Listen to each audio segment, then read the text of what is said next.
Hello students, welcome to my channel practice सही होगा maths.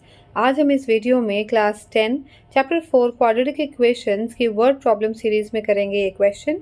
A shopkeeper buys a number of books for ₹9,000 if he had bought 25 more books for the same amount each book would have cost ₹60 less.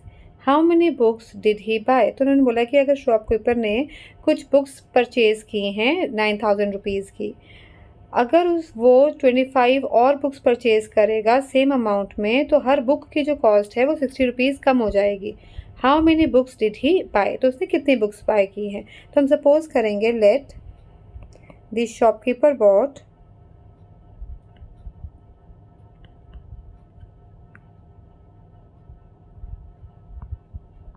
X number of books. ठीक है, तो अगर उसने x number of books purchase की है, total cost हमें given है books की, total cost of the books is equal to ₹9,000। अब जब हमें टोटल कॉस्ट गिवन हो और total number of books given हो, तो हम cost of book one book निकाल सकते हैं। So therefore cost of one book is equal to, कैसे निकालेंगे? टोटल कॉस्ट जो है हमारी 9,000, उसको टोटल नंबर ऑफ बुक्स के साथ डिवाइड करेंगे, दैट इज 9,000 अपॉन एक्स। तो ये हमारी एक बुक की कॉस्ट आ जाएगी। ठीक है, उसके बाद वो बोल रहे हैं if he had bought 25 more books, तो अब ये न्यू क्वांटिटी होगी बुक्स की। So new quantity of books is equal to x plus 25, और अमाउंट क्या है? वो सेम अमाउंट है। तो कॉस्ट ऑफ, अब न्यू कॉस्ट निकालेंगे। So new cost of one book, तो हमारी जो टोटल कॉस्ट है वो तो सेम ही है, तो हम 9,000 लिखेंगे डिवाइडेड बाय, अब हमारी टोटल नंबर ऑफ बुक्स कितनी है? x plus 25। ठीक है, तो अब हमारी ये न्यू कॉस्ट आ गई वन बुक की।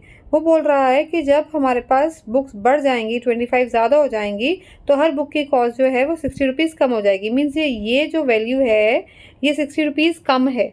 ठीक है ना, तो हमने इक्वेशन क्रिएट करनी है। तो इक्वेशन कैसे क्रिएट करेंगे? According to question, 9,000 upon x भी वन बुक की कॉस्ट है, और 9,000 अपॉन एक्स प्लस 25 भी एक बुक की कॉस्ट है।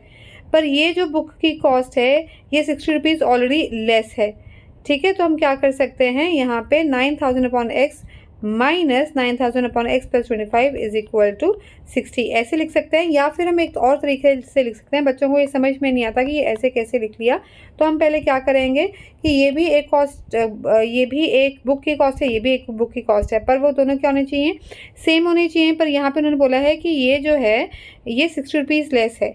ठीक है, ये 60 रुपीज़ लेस है, तो बैलेंस करने के लिए, इक्वल टू का साइन है ना बीच में, तो दोनों साइड्स को बैलेंस करने के लिए क्या करते हैं हम, इसमें हम 60 रुपीज़ ऐड कर देंगे। ठीक है, क्योंकि ये 60 रुपीज़ लेस है, तो बैलेंस करने के लिए हम इसमें 60 रुपीज़ ऐड कर देंगे। तो इस तरीके से भी हम कर सकते हैं। तो ये क्या हो जाएगा, जब हम इसे इस तरफ शिफ्ट करेंगे तो हमें 9,000 upon x minus 9,000 upon x plus 25 is equal to 60 मिल जाएगा, जो हम पहले इक्वेशन क्रिएट कर रहे थे। ठीक है, तो ये हमारी इक्वेशन बन गई। इसे हम फर्दर सॉल्व करेंगे। हम क्या करेंगे, 9,000 दोनों टर्म्स में कॉमन है, तो हम 9,000 कॉमन निकालेंगे, तो अंदर रह जाएगा 1 upon x minus 1 upon x plus 25 is equal to 60। ठीक है, अब हम क्या करेंगे, ये 9,000 इसके साथ मल्टीप्लाई है, तो उधर जाके क्या हो जाएगा, डिवाइड हो जाएगा, और इधर ब्रैकेट में हम क्या ले लेंगे, एलसीएम।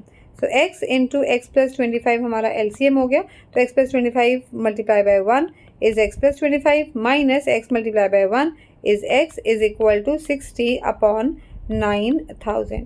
ठीक है, अब हमारा क्या हो गया, कैंसिलेशन हो गई, प्लस x माइनस एक्स, एक जीरो विद अनदर जीरो, 6 1 ज़ा 6, 6 150 ज़ा क्या होता है 900, क्योंकि 15 6 ज़ा होता है 90। ठीक है, तो इस स्टेप के बाद मेरे पास आ जाएगा 25 अपॉन, इसको मल्टीप्लाई कर लेंगे, x square plus 25 x is equal to 1 upon 150।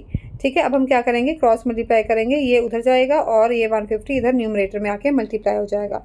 तो मुझे मिल जाएगा 25 into 150 is equal to x square plus 25x। ठीक है, अब 25 इंटू 150 को मल्टीप्लाई करके जो आएगा वो हम उस तरफ क्या कर देंगे, शिफ्ट कर देंगे, और मैं साइड्स भी इंटरचेंज करके लिख रही हूँ। तो मुझे मिल जाएगा x square plus 25x minus, क्योंकि ये प्लस का है उधर जाके माइनस का हो जाएगा, और जब हम इसे मल्टीप्लाई करेंगे तो मुझे मिल जाएगा 3750।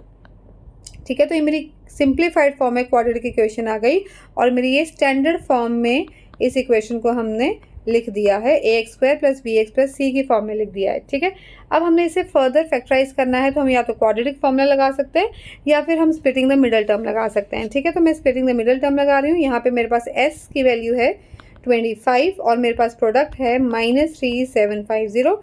तो मुझे अपने दो इंटीजर्स चाहिए जिनका सम हो 25 और प्रोडक्ट हो -3750। तो ऐसे कौन से दो इंटीजर्स हैं मेरे पास? तो मेरे पास दो इंटीजर्स हैं, एक तो हो जाएगा मेरे पास 50 और दूसरा हो जाएगा एक हो जाएगा -50 और एक हो जाएगा मेरे पास +75। क्यों? क्योंकि मुझे +25 चाहिए। ठीक है ना, तो -50 + 75 इनका प्रोडक्ट हो जाएगा -3750। तो हम लिखेंगे x² -50x + 75x -3750 = 0। अब हमने इनको ग्रुप कर दिया और फर्स्ट ग्रुप में से x कॉमन है, x -50 आ गया। दूसरे ग्रुप में भी हमें पता है, इसका मतलब कि x -50 ही आना चाहिए। तो यहाँ पे x का कोफिशिएंट क्या है? 75। इसका मतलब 75 जब मैं कॉमन बाहर निकालूंगी तो x -50 रह जाएगा। इसका मतलब क्या हुआ कि 75 × 50 क्या होता है? 3750। आप चेक भी कर सकते हैं, = 0। तो मेरे फैक्टर्स बन गए x -50 × x + 75। ये मेरे फैक्टर्स हैं। इसका मतलब मेरा ईच वैल्यू x -50 भी 0 के इक्वल है या फिर x + 75 भी जो है वो 0 के इक्वल है। तो यहाँ से वैल्यू आ गई मेरी x की 50। ठीक है, और यहाँ से मेरे पास x की वैल्यू आ जाएगी -75। अब क्वेश्चन में था कि हमें नंबर ऑफ बुक्स निकालनी है, तो नंबर ऑफ बुक्स तो नेगेटिव हो नहीं सकती, तो हम इसके क्या कर देंगे? रिजेक्ट कर देंगे। This is rejected. So therefore the number of books जो शॉपकीपर ने बाय की थी वो कितनी है? 50। तो हम यहाँ पे लिख देंगे therefore the shopkeeper bot 50 books. और कितने की उसने खरीदी थी ये बुक्स? 9000 की। तो हम लिखेंगे फॉर ₹9000। ठीक है, तो ये लास्ट में आपको ऐसे स्टेटमेंट को कंप्लीट करना है। तरीका अच्छा होना चाहिए, स्टेप बाय स्टेप करना है, तभी मार्क्स जो हैं वो पूरे मिलेंगे क्वेश्चन में।